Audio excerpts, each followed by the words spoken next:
เพราะว่ายามผลเนาะทางก็ยากเนาะมีแต่โตนี่แหละมาว่าซั่นซะพี่น้องเอ้ยเงินได้หลายอยู่บ่ บ่ นั่งรถจักชั่วโมงน้องมาฮอดได้นับอยู่บ่จักชั่วโมงมาฮอดนี่ รถแต่เมื่อวานนี้รถออก7 โมงฮอดพี่7 โมงเช้า สำหรับกัน12ชั่วโมง นอน จุ๊บเจ้าไปเฮ็ดเวียกนี่ก็น้องเฮ็ดเวียกหยังเกาะ เวียกเอาน้องแล้วก็เฮ็ดเวียกบ้านนี่ ปัดกวาดบ้าน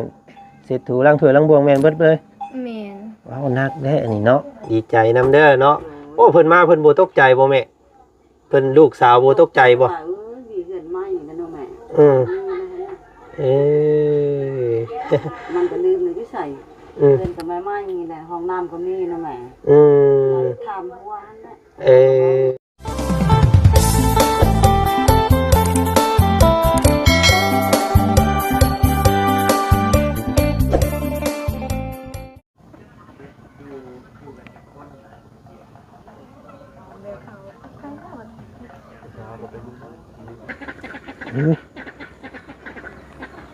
น้องเพิ่นมีเป็ดมาแต่ไสอันนี้พี่น้องเนาะคือว่ามีแต่ไก่อันนี้เป็ดคือว่าหยุบอยู่เนาะโตบ้านเฮือนซานงามไก่กากะแกนเป็ดกะมาคนกะหลายว่านี่พี่น้องเนาะโตเนาะกะตัดภาพบรรยากาศมาทางพี่น้องทางพวกเฮาแวะเข้ามาล่ำมาลาน้องเพิ่นสะก่อนมื้อนี้เนาะเพราะว่าสิพากันขับก่อนมื้อนี้พี่น้องเอ้ยเนาะเบิดเวลาแล้วว่าซั่นซะพี่น้องเนาะงบที่แม่เพิ่นสมทบมาเนาะก็ขอบพระคุณทางแม่บุญมี3 ล้านกีบพี่น้องเด้อเนาะแต่ว่ารอบนี้ยังบ่ทันมีความคืบหน้ารอบหน้าพุ่นแหละพี่น้องเอ้ยขึ้นมาประมาณอีกจัก3 มื้อ 4 มื้อลงไปซ่อมรถซ่อมรางก่อนป้าลุงก็ว่าโอ้ยคือเป็นแนวนี้เนาะว่าซั่นรถป้ายแดงอยู่คือว่าเพไว้แท้ว่าสันบ่จันเลยเนาะกะจังว่าพี่น้องเนาะมันแล้วแต่บุญวาสนาไผมันเนาะว่าเนาะกะผู้ใดมื้ออื่นสิเข้าไปศูนย์ให้ศูนย์เพิ่นนั่นเนาะมันเครียดหลายอย่างแน่พี่น้องเอ้ยเนาะรถล่างกะบ่ดี มันรถโอ้ยเนาะกะมันคล้ายๆแบบว่าเฮาผิดหวังนะเนาะแบบว่าเฮาตั้งความหวังไว้ว่ารถใหม่นี่มันต้องดีนะพี่น้องแต่ว่ามันเป็นแบบซี่แล้วก็แบบว่ามันเสียความรู้สึกเนาะว่าซั่นซะก็บ่เป็นหยังเอาได้ยินข่าวเห็นทางช่องของว่าวลาวเฮาอาจารย์ลาวเฮาคือว่าเห็นน้องเพิ่นมาเลยเนาะทุกทางเข้ามามันสิเข้ามาฮอดบ่นี่พี่น้องเพิ่นย่างบ่คือขี่รถมาเนาะมาฮอดแต่เช้าๆผู้ว่าซั่นพี่น้องน้องเพิ่นสิพากันกลับไปเยี่ยมพ่อมื้อใดเนาะบาดนี้สั่นพี่น้องเอ้ยเนาะก็ลองเบิ่งถามน้องเพิ่นตื่นก่อนเนาะมื้อนี้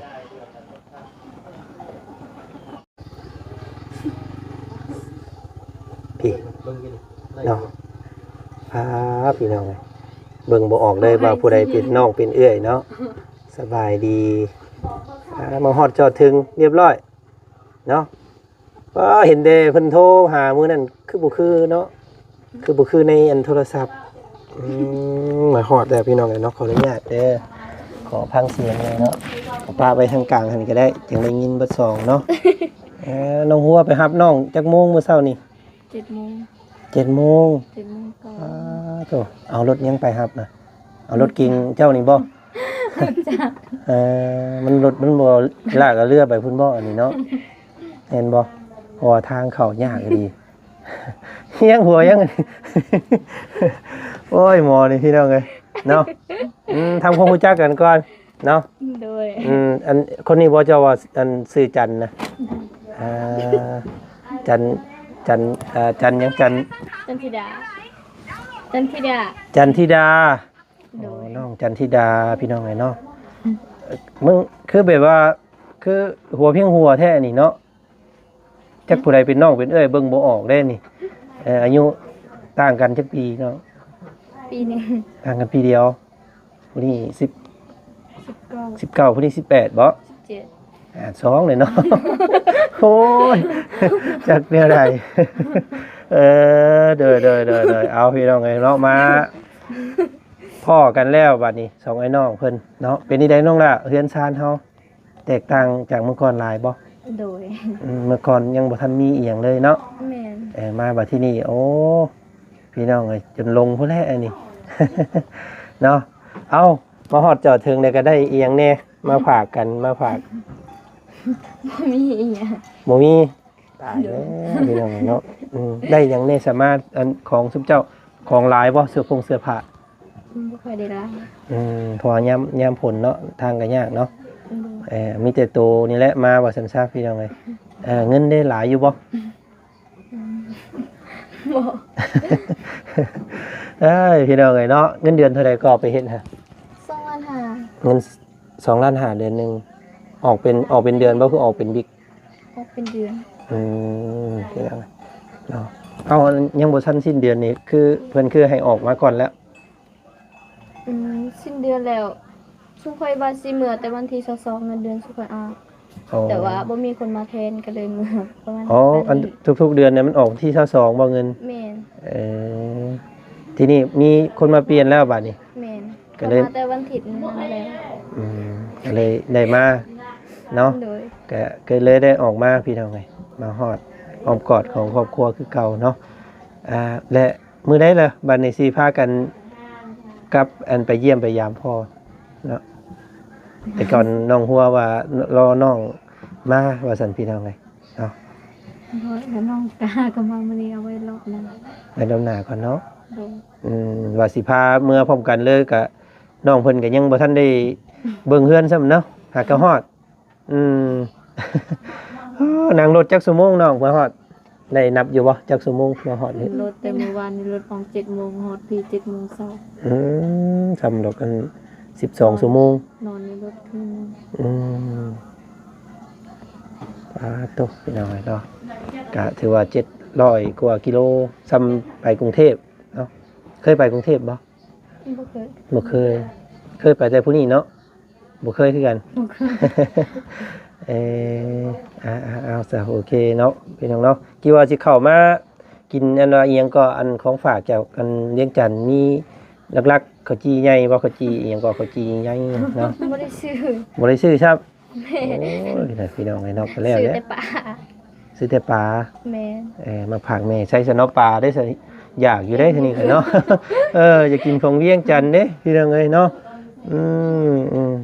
เอาพวกอ้ายก็เข้ามาลำมาลามื้อนี้ มื้อนี้บ่มีของฝากบ่มี บ่เป็นหยัง ทำไมก็สิหมดแล้วน้ำกระทบมาสิไปหาผักแต่ว่าน้ำมัน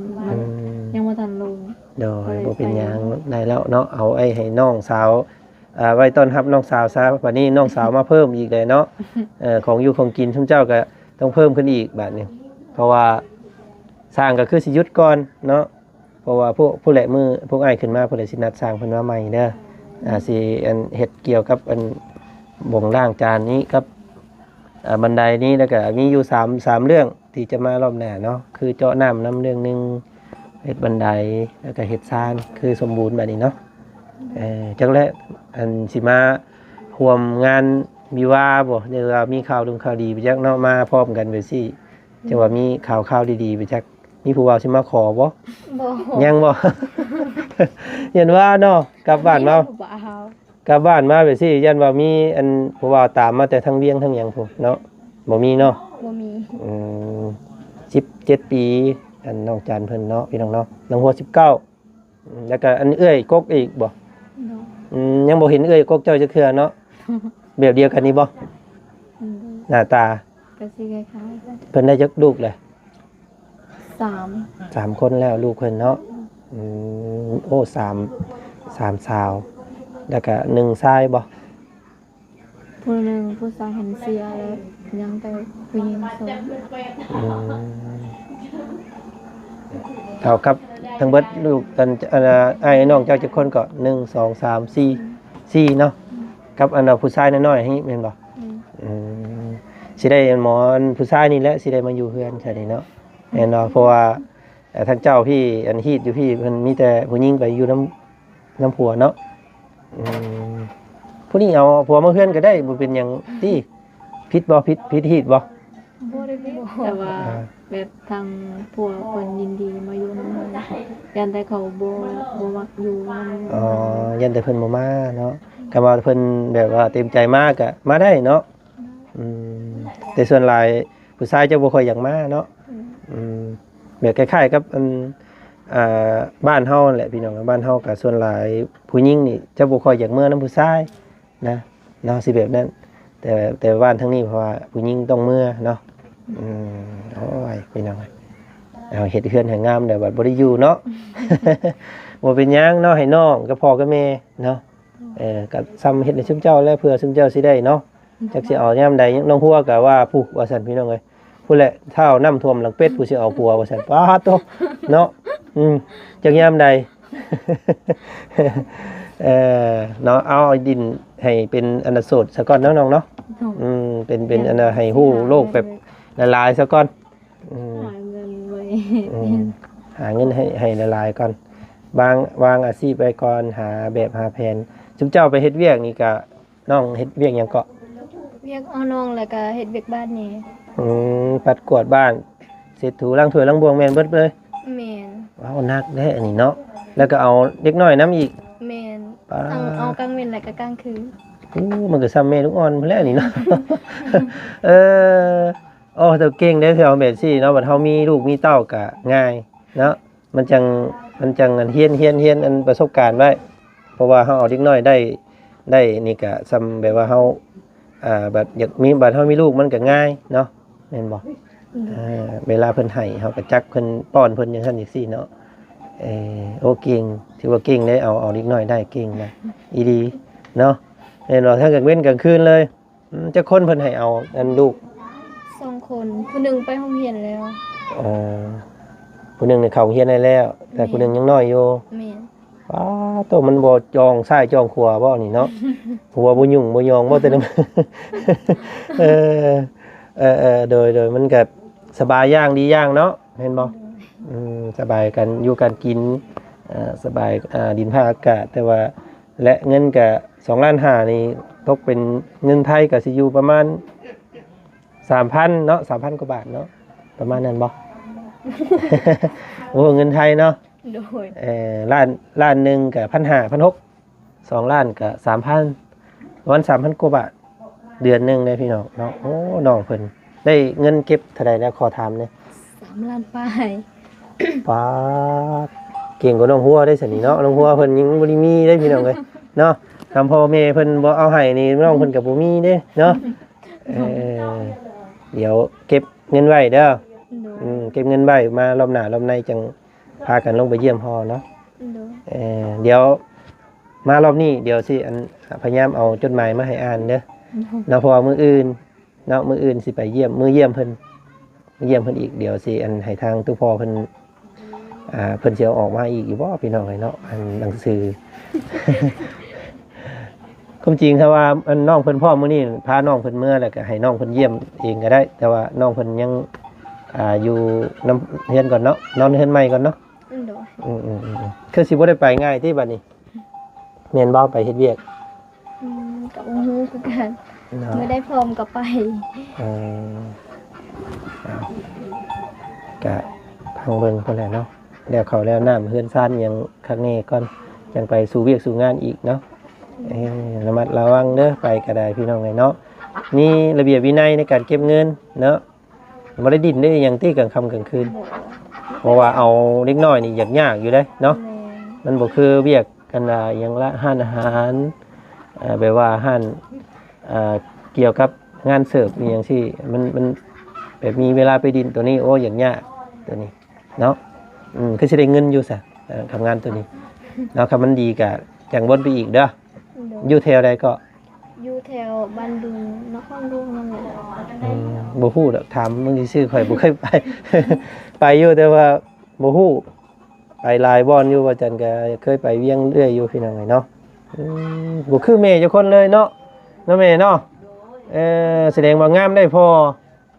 แม่ก็งามไปอีกแบบอยู่แต่ว่าแม่นี่เนาะคล้ายๆคนแขกเนาะคล้ายๆไปทางแขกแต่ว่าทางพวกเพิ่นแบบป้อมๆเอ้ยบ่แม่ ว่าไปป้อมๆสิไปทางพ่อแต่เมืองเนาะแม่นบ่ เห็นบ่หน้านี่นะแต่ว่าแม่แล้วว่าหน้าน้อยๆน้อยๆแหลมๆแต่ว่าลูกว่าหน้ามุนๆสิไปทั้งพ่อแต่มึงเนาะเพราะว่าบ่เคยเห็นพ่อพี่น้องเลยอยากเห็นอยู่ถ้ามีโอกาสก็ไปเยี่ยมพร้อมกันเนาะจะได้เห็นทั้งพ่อเจ้าพ่อข่อยเนาะ โดย น้องเนาะน้องจันยังก็จัน จันสิดา จันทิดางามพี่น้องอันนี้ก็น้องแพรว่าเอ้ย น้องแสงวันนี้ วันนี้แซว น้องวันนี้แสงน้องวันนี้แสง กะเอิ้นไปซื้อน้ำโชคเนาะ โดย นี่เดี๋ยวดีเข้ามาเด้ซื้อนี่ก็เอิ้นซื้อน้ำโชคแล้วกันเนาะเอาเดี๋ยวบ่จันสิไปนำลาตู้แม่ก่อนเด้อเสร็จเด้อมื้อนี้กับบ่มีหยังมาฝากซ้ำ น้องก็มีกล้องฝากให้เจ้าอ้ายซ้ำ บ่เป็นหยังดอกเนาะไล่แล้วให้สุเจ้านั่นเนาะมันยากหากินยากยามนี่ของกินก็ยากลำบากเนาะมีแต่ให้ผู้นี้เด้อไปบัดเปลี่ยนกันเด้ออยู่น้ำอยู่ในเนาะซอยเอื้อยเด้อเนาะน้ำนี่ก็คือสิได้อยู่ดอกรอบหน้าพี่น้องเอ้ยเนาะมีแต่หาหม่องเจาะเอาลองเบิ่งเกลือไก่เกลือกาซะมีแต่หาเก็บอันเมียนเด้อเนาะเฮือนซานเดียวระเบาสิขอโตเมื่อป้าได้ป่านี้เนาะประมาณอีกจักมื้อเด้สิได้มาพอกันอีกเนาะ1 2 3 4คาดว่าประมาณอีกเพิ่นแหละ3 4 5มื้อเนาะบ่ล้นละ เดี๋ยวพอกันใหม่เด้อเนาะยินดีที่ได้รู้จักกันเด้อน้องเด้ออันฮู้ชื่อฮู้เสียงอ้ายอยู่บ่บ่ฮู้ โอ้ยพี่น้องไงเนาะแล้วนึกว่าติดตามกันอยู่ได้นี่เนาะอ้ายก็ซื้อจันคือกับเจ้าหั่นแหละเนาะแต่ว่า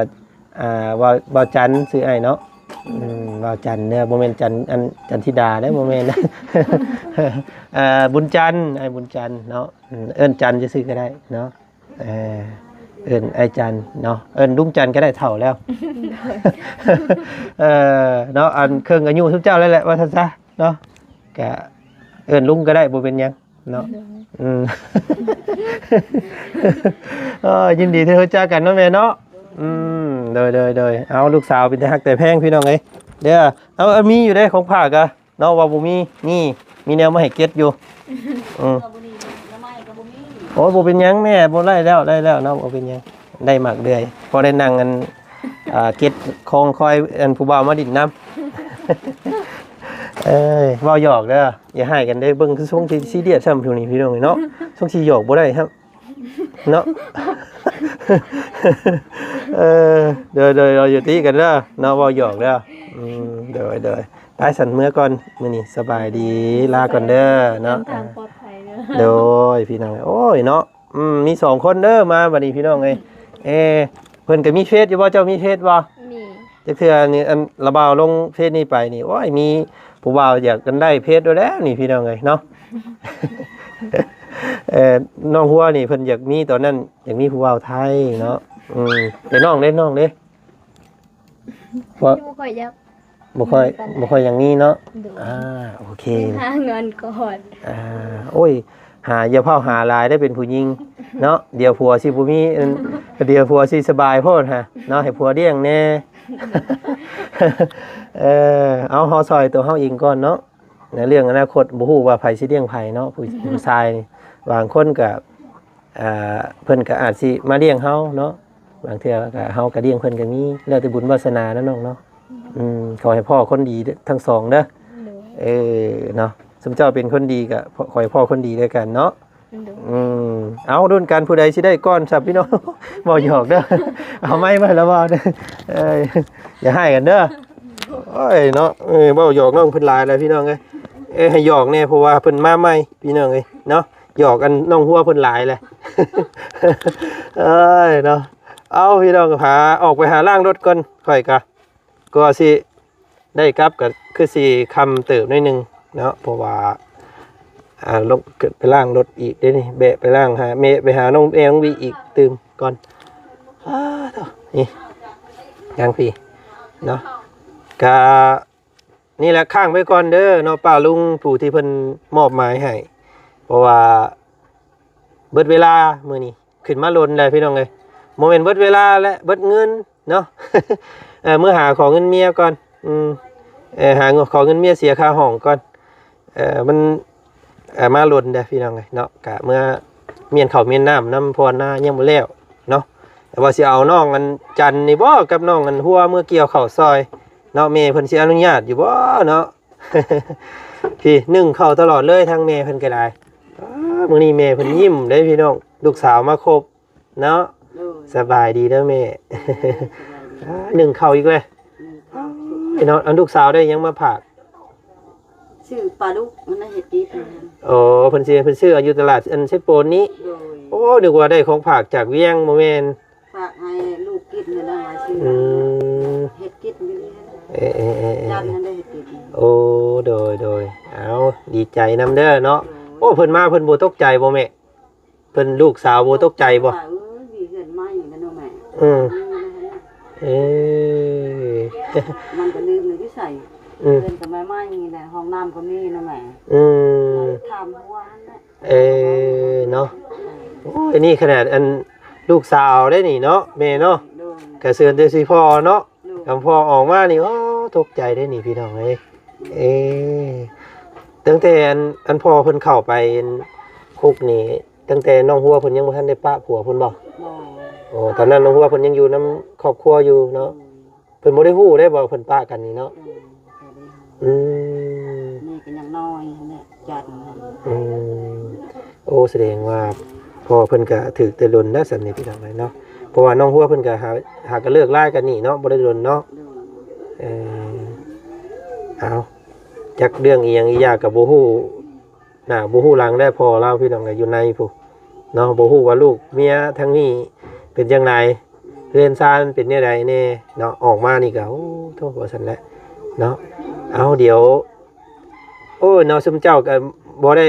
เขียนจดหมายเดี๋ยวสิให้น้องหัวบ่ให้น้องหัวเขียนจดหมายหาพ่อฝากไปก็ได้เด้เพราะว่าทางมื้ออื่นนี่แหละอันว่าจันทร์สิไปเยี่ยมเพิ่นอยู่เนาะถ้ามีโอกาสให้น้องหัวเพิ่นเขียนจดหมายก็ได้ทักหาพ่อเนาะลองมึงบ่ เอาเพิ่นสิเขียนได้อยู่บ่น้องหัวเดี๋ยวไปถามเพิ่นก่อนซะเนาะจักเทื่อเพิ่นอยากฝากความหาพ่อเพิ่นเนาะโดยอ้ายบักกำลังว่าสิลืมเด้นี่พี่น้องเอ้ยเนาะน้องหัวบ่อยากเขียนจดหมายฝากหาพ่อบ่เขียนบ่เป็นบ่เขียนแม่เดี๋ยวสิเอาไปฝากให้น้องอ่านเป็นอยู่บ่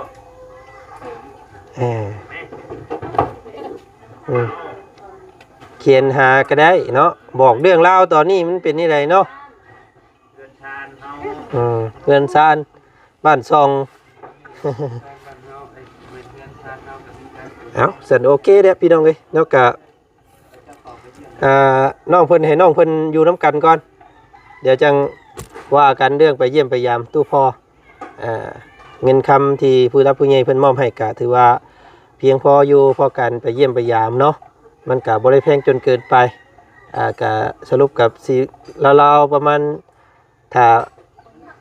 เยี่ยมยามซื่อๆนี่กับลักล้านนี่ก็ฮอดแล้วได้แล้วพี่น้องไงแต่ว่าเขาได้ไปแล้วก็อยากฝากเงินผักอย่างให้เพื่อนแนมเนาะกันนั่นก็จังว่ากันเนาะพี่น้องเนาะเอาโอเคแหละสำหรับคลิปนี้ว่าจันก็มาพบมาพ่อน้องจันสุดาโมเมนต์มาอีกแล้วอันเพิ่นย่อเข่าอีกแล้วพี่น้องไงว่าสิเมื่ออะไรกันยังย่อเข่าอยู่เนาะนี่เนาะ